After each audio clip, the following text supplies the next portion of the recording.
একজন আমাকে বলছেন যে সে মেকানিক্যালে বিটেক করছে, বলছে স্যার মেকানিক্যালে বিটেক ছেড়ে দিয়ে কি আপনি তো বলছেন যে আইআইটি ম্যাড্রাসে ডেটা সায়েন্সের বিএস করলে ডিএস, ওখানে তিনটে জিনিস দেয়, এমএস বিএস অথবা ডিএস ডিপ্লোমা, এটা করলেই তো চাকরি বেটার হচ্ছে। তো আমরা তো কোর্ট থেকে তো ভালো চাকরি পাবো না মেকানিক্যাল, তার থেকে আমি ভাবছি যে আইআইটির অনলাইন ডেটা সায়েন্স করে নিই। দাঁড়াও, এটা ঘটনা যে আইআইটি ম্যাড্রাসের অনলাইন ডেটা সায়েন্সের প্লেসমেন্ট খুব ভালো, but let recap lot of other data as well, আরও অনেক ডেটা আছে, সেগুলো তোমাকে বুঝতে হবে। প্রথম হচ্ছে আইআইটি ম্যাড্রাসের অনলাইন ডেটা সায়েন্সে 2.4 থেকে 3% পাস করেছে, নাম্বার ওয়ান।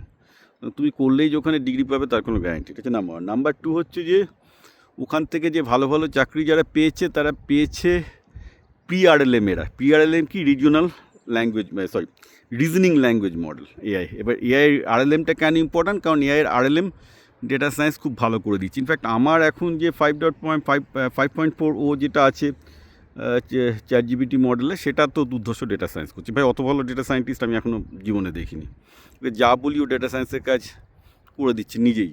হ্যাঁ, সুতরাং যেভাবে RLM মডেলগুলো চলে এসছে এবং তারা ডেটা সায়েন্সের কম্পিউটেশনাল কাজটা করে দিচ্ছে, তাতে ডেটা সায়েন্সে আইআইটি ম্যাড্রাসে ডেটা সায়েন্সের প্লেসমেন্ট ওইরকম থাকবে কি না, যেটা তারা 2 বছর আগে বা এখন দেখছে, আজ থেকে 3 বছর আগে পর বাদে সেই প্লেসমেন্ট থাকবে কি না আমি বলতে পারছি না দাদা। আপনি ঢুকলেন তা বলবেন বিপ্লব দা মিসলেড করেছিল, বলবেন না। আই এম ভেরি ডাউটফুল, কারণ এআই যে সাংঘাতিক ডেটা সায়েন্স করে দিচ্ছে, তারপর ডেটা সায়েন্সের ছেলেদের চাকরি বাকরি কী হবে আমি জানি না, সত্যি জানি না।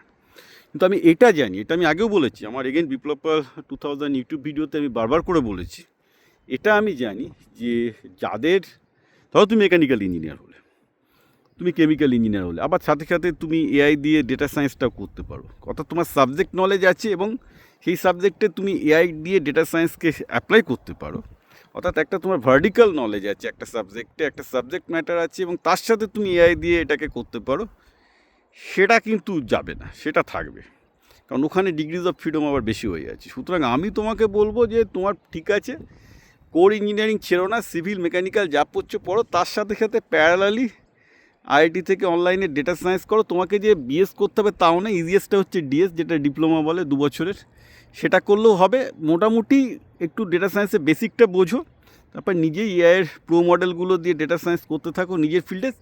সাবজেক্ট ম্যাটারে, তোমার সাবজেক্ট যেটা, সেই সাবজেক্টে এআই দিয়ে কী করে ডেটা সায়েন্স কোথায় কোথায় বিজনেস অ্যানালিসিস, ইঞ্জিনিয়ারিং অ্যানালিসিসে কী করে লাগাতে পারো এআই এবং ডেটা সায়েন্স, সেটা দেখো। That is going to be very very important.